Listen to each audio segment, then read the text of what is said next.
What is up, guys? Welcome back to the Huddle, your weekly playbook helping you gain forward progress in your career. Simply put, we're here to help you win. To our new viewers, welcome to the team. Don't forget to give us a like and subscribe. No matter where you're getting this podcast from, make sure to give us some love there. It helps us get noticed and get through all the algorithms trying to keep us away from you guys. So today's topic is passing the torch, really mentorship. So one of the big things, well, shoot, before I get going, how's my fellas doing? Good. What's up, We're dogs? back. Yeah, Everyone's back together. We're all back together. Jose held it down last week. Thank you, sir. That was I, pretty I did awesome. the best I could, brother. I did the best I could. Well, I think he did great. Sounds like he did great. I don't know. I think it's the lowest rated episode ever. The low it's the lowest rated episode in the last week, bro. Yeah, I know. Man, Yeah, so mentorship. I know you guys are a product of mentorship. You've mentored people. You guys believe in this stuff. But I thought a good way to kick this off would be just to kind of set a little framework. Mentorship isn't necessarily, you know, training from the general aspect of showing somebody a skill. That's not, complete. That's to me a piece of mentorship or can be a piece of mentorship. Nor is it, barking orders at somebody or supervision. Mentorship is teaching others how to be more successful through your experience, and this takes a lot of different flavors in the skilled trades. There obviously is a large component of it that has to do with training, and so some mentorship fails to start it off nice and crisp is in our industry. I don't know about you guys, but I started as an hourly employee helper. I worked for a flooring company that hired employee installers, very little subcontractors at the time, although later on with the company, they increased that. Um, but hazing was a huge thing. Every single person that started there got, set up to get made fun of or had something happen. And while that could be a fun little thing, and I'm not even necessarily discouraging good-heartedness around that, but from the standpoint of doing that and trying to gain somebody's trust and respect is kind of counterproductive. So when I first started, it was like every trick that could be played, hiding keys, like just messing with you all the time was the flavor of the day. Later on, I got with somebody, an older gentleman that was not like he didn't play those games. He was just like all business. But this dude was the best for that stage of my career, the best teacher, mentor I could have, teaching me how to act on a job site, teaching me how to respect other people, teaching me how to get my way, meaning in flooring, you got to know how to get floor space in commercial in particular, but I'm sure there's a piece of this in new build residential and probably even residential remodel. But in commercial, you got to learn how to sweet talk people and get floor space because we take up the most area you of need the floor to any do the of the floor. trades. Yeah. And so he taught me the art of like getting what you want on a job, getting your floor space, talking to people, making deals. It helped me learn how to negotiate with people. I was 19 and he was teaching me how to negotiate with other trades to, hey man, if I get in here, can you come in here later and just kind of coordinating, but it's really was big negotiation to get what I wanted. And I took that with me for forever. I mean, I got better and better and better at it, and sooner or later, I became a really effective installer because of my ability to get what I needed on a job, get the GC. I still use these skills today, getting GCs to make sure that they have the project ready, all these things, conditions, spaces, all the fights that we know about. But that early mentorship was was key for me. It was and showed me how to be a responsible person. I think that gets missed a lot in our industry. It 100% is, and you said a couple things looking back, and you don't look at it like the hazing, right? But some of the hazing, like what it does is it eliminates the people who don't fit the culture that is already there, right? Or it opens up that floodgate for individuals who might be a little shy to say, you know what, I think that's pretty hilarious, or hey, I'm with it. I know we didn't always do it the right way. There were some things that we did that were pretty stupid. You look at it now, but yeah, hazing for sure. That was it, and I'm very thankful for the gentleman that I started with. Like he was all the extremes. He was a professional, right? He was a hazer. He was a funny guy. He was a bully. He was your friend. It was everything. It was a weird dynamic. And Also, you mentioned negotiations. That right there, like the art of conversation. Mm-hmm. Is, that's a very important one to me. I don't know. I'm on the opposite side of the fence when he's talking about the guy that he started with, because coming from someone younger, all that hazing made me want to quit every single day. And look Yeah. at Well, I tell you what, you have to be pretty thick skinned if someone's always messing with you and you're just trying to go do your job. So I think that, if you're in a leadership position, meaning you're a crew lead, you should, it doesn't mean you can't have fun. It just doing it with a good-hearted manner is you I get it. You want to see if your new guy can take a little bit of razzing and such, and that's all fine and dandy. But you also have to teach them the good stuff, and you got to have the patience. You know the the mentorship that we need in skilled trades in general is like, one of the notes say backbone of the flooring industry. Well, I think it's the backbone of almost any trade, like teaching people how to act properly, but also, like I said, get what they want, negotiate, teaching them the actual skill itself. I mean, you get better when you teach people, when you show people, when you train. Many authors will talk about this, that after they write the book is when the concepts that they wrote about, you would think they're already experts, but a lot of times they're really good at it. They write it down and they get even better after they have published a book about it. These things are the teach and apply kind of situation. And when you're out there mentoring people, you're also held accountable to whatever you're mentoring. If you're telling somebody to be honest and you're a big liar, I mean, right? yeah, So that's one of those things. Do as I say, not as I do. Right? yeah. You can't be a mentor and So my dad used to tell me. yeah. I mean, come on. Like I'm a father, right? I'm a parent.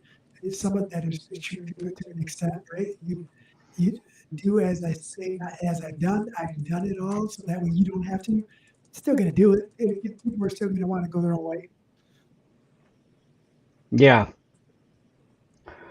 Yeah, and I think that it begs the question of like, how do you build um a culture of mentorship? And I think it's important to realize that we have to do a good job as lead installers of training the next generation. Yeah, I've trained multiple installers. One of the guys I worked with back in the day came in today to look for some work. So you'll be around these people for a long time.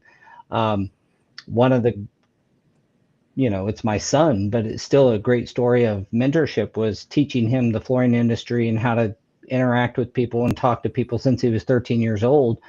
And when he went to college, he landed a sub job, 1099 job, doing student housing, and he made, between around $300 per unit, and he'd get 2 to 3 of those done a week.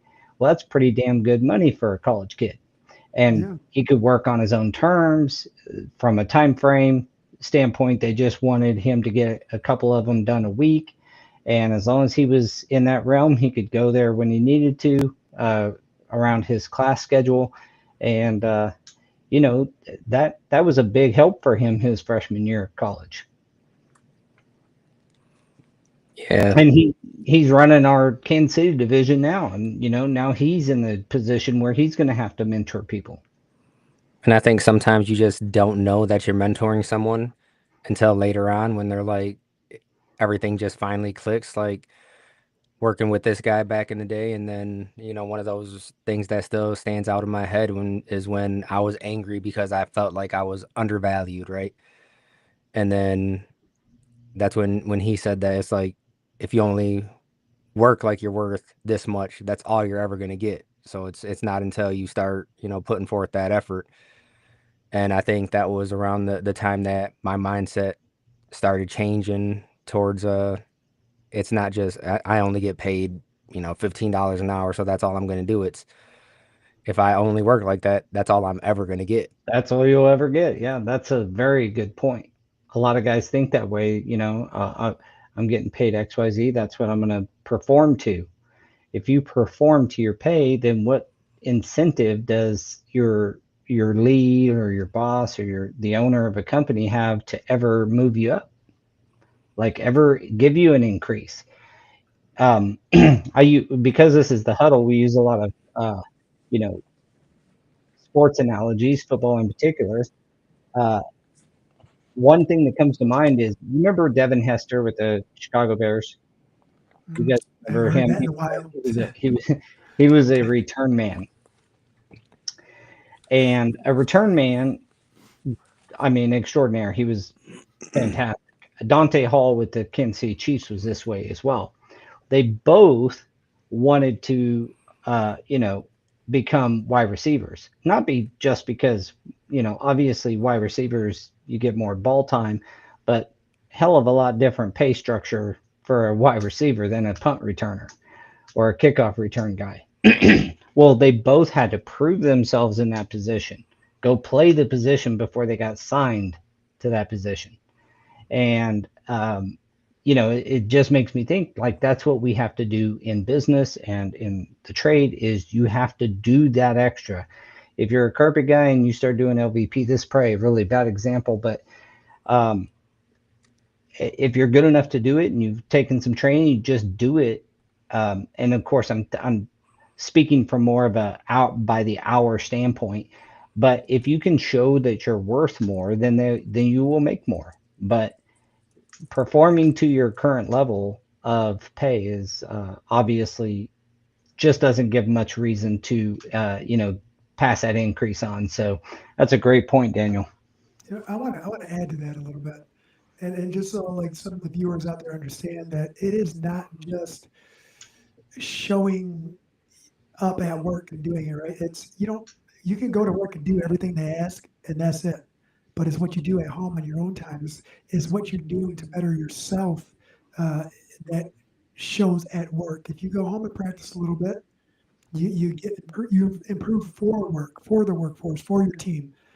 And sports, you can go to practice 2 3 days a week, but those days that you have off and you put in a little bit of work, that's going to show. You have additional swings, you have additional grounders. Like we're coaching baseball this year, so that's what I got for comparison. Is you got to put in some work on your own, and it will show. Yeah, and working hard, you know, being willing to go that extra mile goes a long way.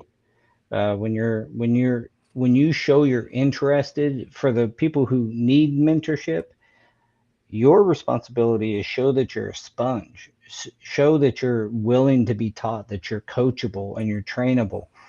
A lot of times guys will try to mentor somebody, and if they're not open minded, or they don't want to learn, or they seem to be adverse to being explained to. I've heard, and sometimes it may be my style, but I've heard that said about me, is that explaining to me.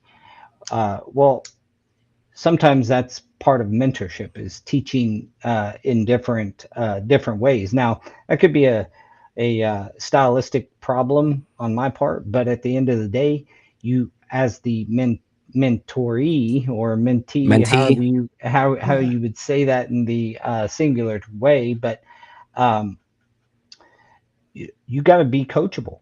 And that's one of the number one things we look for when we're hiring somebody, is, are they coachable? You have to, Do they want to be coached? yeah, there you go. Yeah. I think that's what it is, do they really want something more than what they have or what they are? That's, that's hard to decipher right away, right? Because it takes time.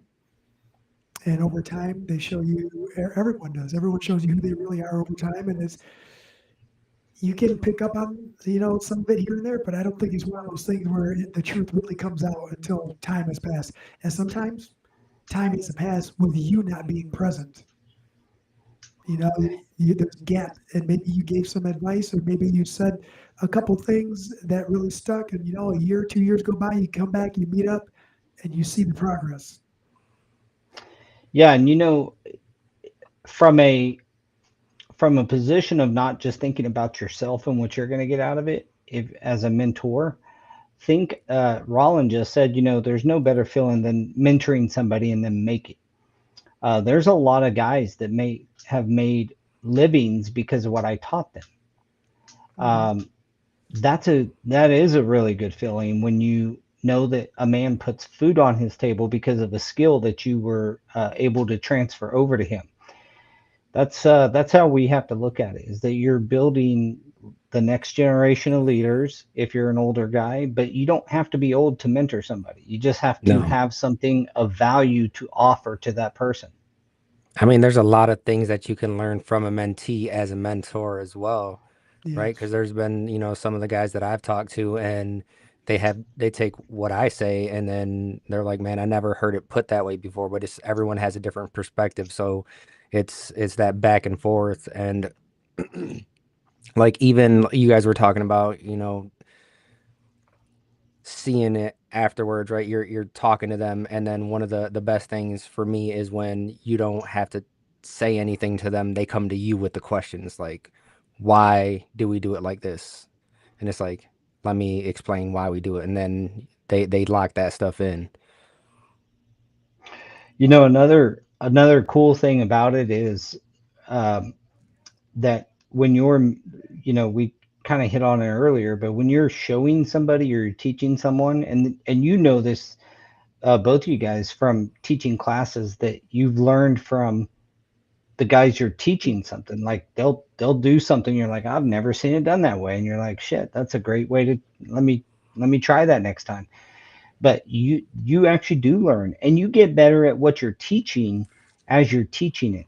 It's a really weird thing, but as you teach something, you actually get better at doing that thing yourself. It's amazing, isn't it? Yeah, it's super cool. Funny part about that is most of the time when I'm teaching something and it's hands on, I usually mess it up the first time when I'm showing somebody. Or cut yourself. Or cut myself. That's not what you're supposed to do, guys. Let me come back. Let me come back and redo this. Show them what not to do. Yep. Yeah, Yeah, yeah. that's always the line, right? And this is exactly what you're not supposed to do. So let's start all over and do it right. So in your company, when you guys were early on, did you think about mentorship? Did you have any place? Did you think No, about, like, I grabbing never people and, never thought about it, and then it just, like I said, sometimes you don't know what's happening until later on, and you're like, oh.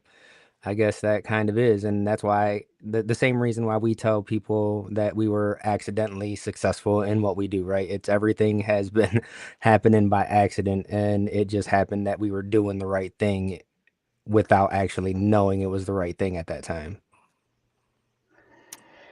Yeah, there's something to that. Like, you don't always know that you're mentoring.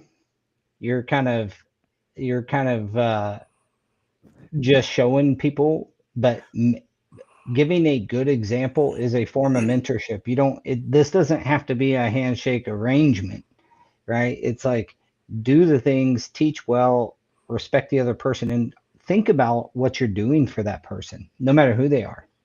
Right. Chad said that choosing the correct mentor for you is important as well. He's had the privilege from a young age having a band director that taught him hard work and dedication pays off. Now having two pillars in the inspection world that he worked close by in the beginning of his career. You know, once you reach that point in your own career, it's important to pay it forward to the next generation.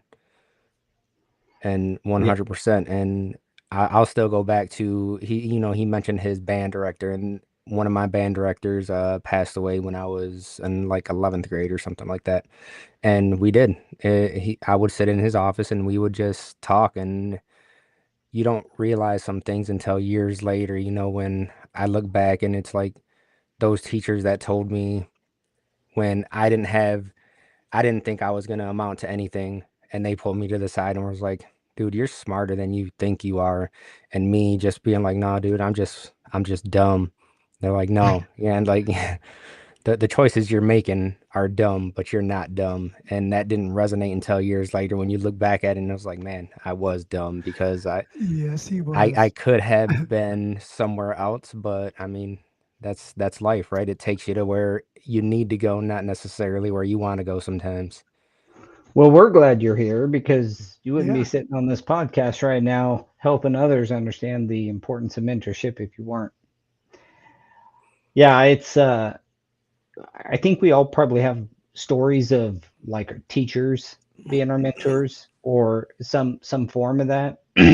To me, the coolest mentorships were not the ones I paid for, because I've paid hundreds of thousands of dollars over the years to be mentored by I'll be your different mentor for hundreds of thousands of dollars. for different business coaching classes or courses over the last 25 years. Those are important, and I would not discourage anybody from paying somebody to be a mentor or a coach. But some of the coolest ones are just that guy that you are friends with, that's a good businessman. In my case, he was a really good businessman, and he just had these little quips in regular conversation that was like, you know, gold nuggets just tossed in my wallet. You know what I mean? I didn't know it at the time necessarily, but they turned out to be so valuable. Um, it made me, one time in particular, we were at a Christian men's conference together, and I was in the bathroom washing up, and he hears me on the phone. I'm doing this number with the phone on my head, and he says, uh, because I was doing a job for the president of a general contractor's house, and it was a nightmare, and I was doing it for Uh, free, essentially for free, because I was just trying to schmooze up to the guy, and he was like, he straight up said, "Look, doing a favor is one thing, but doing what you're doing is you should charge every single time. First off, not because you need to make money on that certain thing, but it shows them that you know your worth, not that you're not free. The things, and he continued on, but it hit me then. It's not like you can't do a favor for somebody or help somebody out. That's not what he was saying. He was saying that, doing something for free to get future work essentially is not a good model. Now, I've taken that to the bank. I don't care what I do for you. If you're a client of mine, I'm going to make you want to pay me. That's where I ended up getting, is like, I want to do such a good job, go overboard with service, overboard with communication, that you want to give me money. and that's paid dividends over the years, and it all came from a pretty simple conversation from a guy that I didn't even ask to be my mentor, but in 2009, I was one of the 40 under 40, which is from the Wichita Business Journal. In a community, they'll do a 40 under 40, and I was one of the 40 under 40s. And he went to the banquet for it, but I listed him in there as a mentor and somebody I super appreciated, and he didn't even know it until that day. That's awesome. Can you give him a shout out? And it's, looking back, you think about all the, like you said, the short little conversations where you didn't know that you needed to hear it. You didn't know if you wanted to hear it, but you heard it and you couldn't let it go, right? It resonated no matter how small, how quick. And Yeah, it's weird those how are the cool much, ones. Those are yeah, the they apply to so much. Like they just apply to so much. I don't like you had mentioned that about doing it for free. There was a point when me and Daniel were like, dude, they're not tied to us. They're just going to keep calling saying, can you do me a favor? Can you do me a favor? Finally, it's like, no, can you do me a favor and start calling me more than 3 times a year when you're in a bind? Mm-hmm. Like, it's just, yeah, it's just one of those things. You come to the realization that not you're the only one that looks out for you. And that's really where I was going with that whole thing. Yeah, for sure. And there's also this, like I was talking about earlier, you can pay for coaching and stuff. The value in that, and I encourage it, even though I'm not a coach. I don't charge anybody for any advice I've ever given them, but I encourage it because then you have some skin in the game as the mentee. Like Yeah. you've put some skin in the game, and so you learning something is almost guaranteed if you pay somebody to teach it to you. Right. And if you're not looking at paying someone, there are some programs out there that you can actually get a mentor assigned to you through a program. I think it's called Score, right? Oh, yeah. The local one here. Yeah. Yeah. So, I Is mean, that through the chamber? this one is through the chamber. Well, I don't know if it's through the chamber. I think it's another program that's out there that the chamber highlights when the questions come up. And then So, they're affiliates with the chamber. yeah. So it's just score.org, and it's a nonprofit. I'm guessing because the .org, but you just, you go in there and you start talking to someone, they assign you someone, and I mean, I guess I hope that they're a good fit, but I think they assign them based on your specific needs. Yeah, and there's also if you get involved in the industry, there's quite a few opportunities to be mentored as well. If you get involved with CFI or one of the training entities, there's typically a mentorship style to that. There's a lot of really great guys in CFI that'll kind of pull you along. If you guys know John Steyer, he's Dude, like, that dude's one of the awesome. coolest dudes ever. And I don't know how many people he's taught, but he's in small town, Iowa, I think. Yeah. Iowa, yeah. Yeah, and he just constantly is trying to help other guys either get into the industry or improve their status in the industry as it is. And Yeah. I think that's really cool. He'll leave this guy right here or send him voice messages or leave him Dude, voicemails that are like 5 minutes long sometimes. I know, dude. love it. I love it, dude. I wouldn't He change it. loves Wouldn't change it. the text mail, like the voice to Yeah. text. Yeah. Yeah. I always respond back with, I don't have nothing to say to this. I'm just sending you a little voice message so I feel cool too. Yeah, so I mean, mentorship is rewarding on both sides. It's helping the other person, but it is like Wallen said earlier, it's super rewarding when you help somebody achieve a goal that they're striving for, whether that's in professional, marriage, relationships, business, jobs, kids.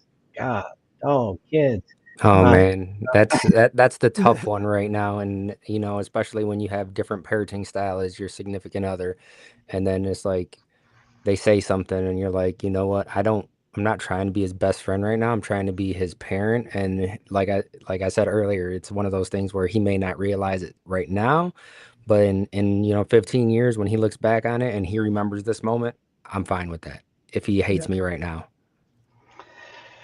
yeah, not to get into parenting advice, but I would tell you after raising two children, and I work with both of them now, they both, growing up, thought, it was like, I'm trying to raise productive members of society, Boom. not, have a best friend at the moment. And man, kids just, they're in that zone, especially from about, our current our current kid, Right probably now, yeah. from about 14 till, he's gonna eventually see it, I think. Um, but my son was the same way, and it wasn't until he was probably 22 or 23, maybe even 24, before he was like, man, I like, he actively makes sure I know that he appreciates me as a father. Fingers And crossed on that one for me. That's for sure. that wasn't it wasn't nothing like that when he was a teenager, when He I already was, knew everything back then. yeah, Yeah. he knew it Yeah. all for sure. And our Same way current we did. children that are in the house, I've got a 15-year-old, and he is the same way. He knows everything. And I just got to keep remembering that, hey, eventually it helps them be provide for themselves later. You're doing them a disservice by trying to be buddy buddy with them and not teach them the skill of being an adult and Yep. the skill of, I talk to my kids, I'm like, look, there's constant, you'll answer to somebody for the rest of your life. When you get out of this house, you're done answering to me, but you got to answer to the law. You got to answer to your boss. You got to answer to your customers if you are the boss. You got to answer to some guy's wife who's picking out the materials. Like, it's going to happen. You have to answer to somebody. So accountability, you might as well learn it now as a teenager, because you're going to be accountable to somebody for the rest of your life. Your wife, your parents, your children, your clients, whoever. And it's funny you say that, right? Like you think about the whole mentor thing, and my son, literally having conversation with him right now, like, dude, you love me right now, and I'm your best friend right now, but like 2 years, you're gonna hate my guts. No, I'm not, Dad. I said, look, I know it's gonna happen. You don't yet, but I do.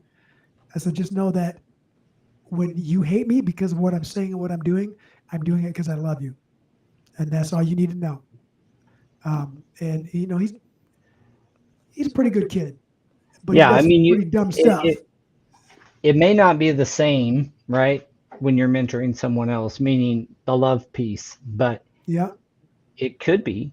I mean, you should, care about the other person enough to teach them the right way of doing things, whether that's a flooring, an actual hand skill technique, or if that's, some of the soft skills. And that's one of the places I think we struggle the most in flooring is soft skills. I mentor with several of our subcontractors about hiring and how to deal with, you know, like employees. They got to hire people, they got to hire helpers or they hire other installers, and understanding how to deal with people and do those things. To me, it's not a tough thing at all. I enjoy talking to the guys, but you're always going to have to do it.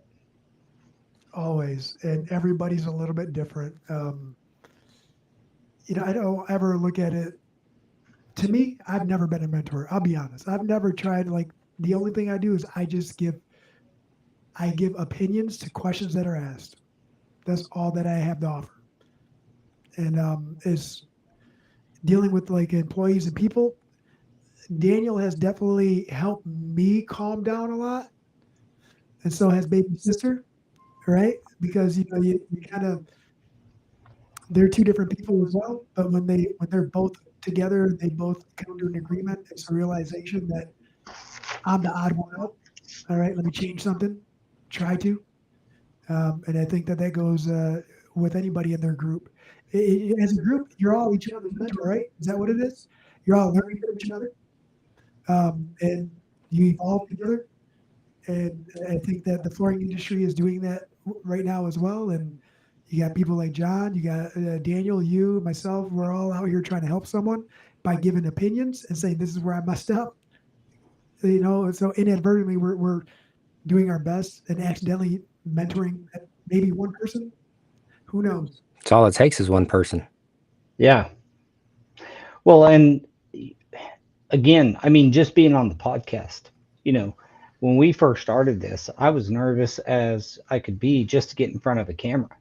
And, I mean, it's been a while, but we've been doing this for a little bit now. And I can't say that, it's not still nerve wracking sometimes knowing that all your thoughts and what you say is going to be live on the internet for eternity if somebody wants to find it. But the truth is that you grow when you mentor, when you challenge each other, and that's what getting involved and being a mentor is about. I think is getting around other guys. It's not like you have this mentor and then there's nobody around him. He's learning from somebody too. I guarantee it. If he's good at you, he learned from somebody else as well. If he's a good mentor, he's probably was mentored. That's just the way it goes. Chad, who's one of our best friends here on the Huddle, he says that, mentorship, being an effective member is about patience, leading by example, investing your time, and tough love. I think we've talked about every single one of those things. Isn't it? That's part of the conversation all the time, right? Everything always goes into some of that. It's every day is a little bit of a example of tough love. Yeah. Every single Well, day. we talk about it with our kids, but you also have to do it with work, and it often shows through at work in the form of accountability. It's harder a lot of times to call somebody out or tell them the right way to do something than to just let it slide. But your business will suffer if you do not correct bad behavior. And so that's where, accountability comes in. Our leadership team, at my flooring company, we talk a lot about accountability and how to hold each other accountable. It's something that is nearly in every week's conversation. So that's part of mentorship too, is holding each other accountable. When you have somebody, that's one great thing about being an actual mentor, is it adds this layer of accountability to what you say and to how you carry yourself. This podcast is another I would say another mechanism of accountability as well. I mean, we get on here and we talk. If we're not acting the way that we're trying to tell people that we think is best, I mean, so I know that for me, when I'm out here talking, I want to put the best foot forward, but I also want to make sure that I'm acting appropriately and running my business the way that I talk about. Practice what you preach, brother. Yeah, boy. Was that I forget the singer's name that sang that song. Jorge has joined. Let's have Jorge in. Let's see what he's got to say. Along with the mentorship. What up, brother? Uh-oh. Yeah, you are. No, you don't have a signal right now, bro. You're like AI. You're like AI Georgie. Look. It's not pronounced AI, it's pronounced I. I'm going to remove him until he gets better signal. But yeah, so to me, it's always it's one of those things where being a mentor, you, like I said earlier, you probably have been mentored, and I've got a lot of people that I have a lot of respect for, that's walked me through my career, walked with me and taught me a lot of things, and I try to pass that on. Yeah, his signal sucks. That's Texas for you. We know. Well, we're right in the middle of a flash flood here in Kansas, so I hope Yeah. it's good there Are you in safe? Are you safe, Michigan. brother? Like, Yep. Yeah, everyone's safe. My wife had to go pick up my grandchild um, from the daycare or from school, I guess, because my daughter, who helps run this podcast, is stuck, like flooded in out of house. that's I mean, she can't get crazy out. to me, dude. Yeah, it's nuts. It's been raining for seems like 10, 15 hours straight. Good heavy rains. So look All at right, this. This Hopefully, anybody? whole. Go ahead. hopefully not too much damage is done. Yeah. Floods can be something Un- else. I know just right down the street. I mean, it was coming up to the doors on some cars. So out in the country where my daughter's at, she is, they ain't got great drainage systems. It's just whatever nature gives you out there. And so she is probably going to be there for a while. Couple of It's not days. like the city that it dissipates pretty quickly. Oh, I'll probably go get her in my big old Dodge truck and I should be able to make it through. Man, you got to take some pictures of that. Like, I know it sucks, and you think of I these should have times, took one earlier, but man. I I literally don't. there's We don't see that here. Like on the roads, maybe. Like, oh, the bridge over by Division Avenue is flooded again. Avoid 28th Street. That's really all we get. And then there's yeah, always a car that tries to go through. And it's At always least yeah, like one. an Audi that thinks that they can go through 4 feet of water. yeah. There's a little town just north of us, and when I say just north, I mean it's attached to Wichita, so it's essentially Wichita. But it had flooded so bad up there, cars were like the water was moving cars, like Ah, floating cars away. So yeah, stay away from the floods. So in real world mentorship, to close this out as we're coming upon our the end of our time together, as a mentor, be giving, right? Be patient. Uh, and giving, I mean, you're giving your time, and giving though in the case that in the sense that you actually care about the person that you're teaching. I think that is one of the things that I can do better at myself. And then as a mentee or somebody learning, you got to be coachable, man. You got to be willing to learn. You got to be willing to drop the ego and know that there's other people that know things that you don't know. And you're going to learn a lot if you can just drop that ego and listen and learn. And um, don't look for the perfect mentor. That's the other thing. Don't look for somebody who's perfect, because there is nobody who's perfect. Find a mentor that kind of fits um, your style, I would say, and well, your personality. way of your Yeah, personality and your personality way of is more communicating. important, right? Yeah. Um, I don't know what to add to that besides that if you're gonna, depending on no matter what side of the coin you are, just know that you're gonna hear some things you agree with, some things you don't agree with, and just take it for what it is. And that thing you don't agree with might resonate with someone else later on in life that you're helping out, and you don't even know that you're helping out. True. And we're strong proponents for the certifications and stuff like that. That's no question, and that's what Chad was saying earlier too. It's go to the certifications and meet other like-minded people, and then I mean just go from there. Like you said, John, that's where we all met John. And Mhm. then just the actual instructors and the people that are in charge. I mean, look at Dave Garden. This guy over there talks to Dave Garden quite a bit. I know you talk to him too. You sit on the board, and I with Sonny and Paul, I talk to them every few weeks just to keep in touch and make sure things are going good. But it's stuff like that you don't think that you need, but just to have those people in the industry, the same industry that you're in, to reach out to with any questions is huge. Yeah, I like it. Get around like-minded people. You'll find a mentor.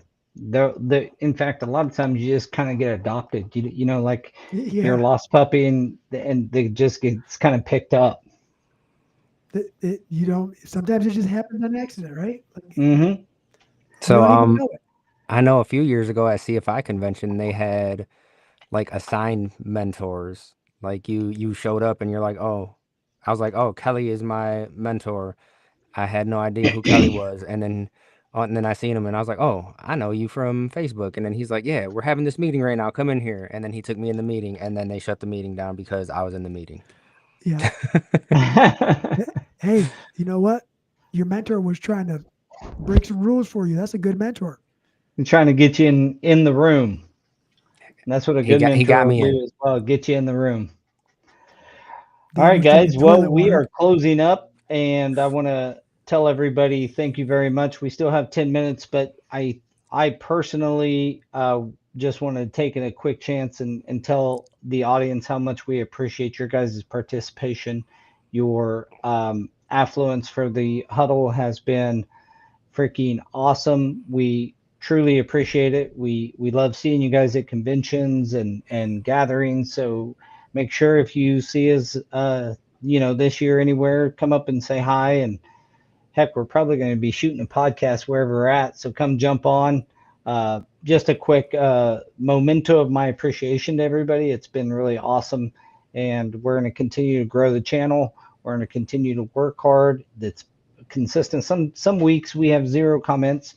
Back not so often anymore, but we've endured the zero comment, zero likes, zero And, interaction with something. Um, and it's all and timing too, right? Because sometimes we won't get anything during it, but then people be watching after, and we'll get comments, up to 2 weeks after the podcast is done. So we definitely appreciate you guys still chiming in and watching even after we're not live. Yeah. Amen. Hey, and that's the audience helping us and mentoring us, right? Because we can't answer questions that aren't asked, and when they're asked, it gives us something to talk about, gives us something to think about, and that's what it's all about, helping each other out. Yeah.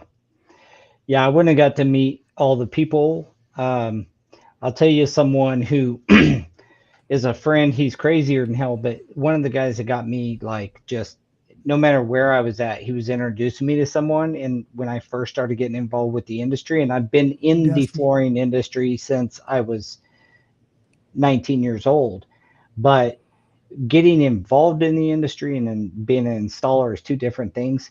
But when I first started going to like CFI convention, or I'd go to hang out around the CFI area or one of the training entities, um, the guy that would always make sure to grab me and go take me to see someone was Dwayne Pruitt. That guy Oh, he's would take brilliant. me no matter what. He just wanted to introduce. And I remember one year we were shooting live from CFI conference, and he was just going and grabbing Going and people. He was grabbing We're gonna, people. recruiting. That yeah. was our first time when we did anything live at an event like that. It was And too, we and tried bringing him on. And he was like, "No, let me go get you some people." I'll get you people, but I'm not getting on. And he has been on once, I believe, since. So, yeah, shout out to all the great CFI people out there, all the great training entities, AFT, NAFCT, Natural Fiber, which is part of CFI. Shout out to everybody. Keep up the good work. Keep training. Keep working hard. Showing people the right way to do our do this business. Um, it's been a dream of mine in building Go Career to create a community where subcontractors are held accountable and rewarded, both based off their skill set and their reputation. And that's what my commitment to this industry still is. I'll continue to keep doing that. Trade Tap is coming down the pipe, and we're going to be doing some different things in the coming year. Really excited about some of the changes, but the skill score is still there, still doing its job. And I think that accountability is one of the key points I said there is being accountable. Like as an installer, we don't have anything that we can shout from the rooftops a lot of times, and that other people understand. And I'm hoping that in the future we're able, as a community, to embrace something where we can all build each other up and reward, reap the rewards, I should say, of being great installers. So keep it up there, training entities. You two are always, look at look at Jose last week running the show on his own. Thank you, sir, for that. That was pretty freaking awesome too. But I took a It was little all vacation. Ashland. All Ashland, yeah. Well, probably setting it up, but I know you get in front of a mic, you're just fine. I do Yeah, okay I had to sometimes. miss last week. It was my son's last JV ball game of the season, so he was pitching. And We did not pull off the win, but he kept them to 1 run, 2 runs. I think we lost 1-2. sweet. That Well, sounds like an offensive issue, or It just was. a pitcher's duel. That's all it was, right? It was both. I mean, when they put someone in, if someone views that as your best pitcher, they're gonna be like, all right, well, my best pitcher's going in too, and then it's a battle of the pitchers. Who can last the yeah. longest? But Who's got the bats? I got to give kudos up to that dude. He did get pulled up to varsity to pitch, so his season is still going. Makes him sad that he can't do his travel ball, but I mean, he's part of did the just team. win They district. just won districts. Good job, young Hey, man. And his travel team just won a tournament, and for the first time ever, my son and his son's team were at the same tournament and won their division. Nice. Boom. Look at On this the field, family affair. on the field right next to each other. I was on the Back to back. bleachers watching my son, stood up to watch his son. That's Couldn't have cool. happened any more perfect. That is freaking cool. All right, guys. Well, I appreciate you guys as always. To our audience, thank you so much for joining us today. Again, as a reminder, give us a like, subscribe. Boom. It really Boom. does help us out, and keeps us going. So until next week, we will see you later. We're out. Thank you, everybody.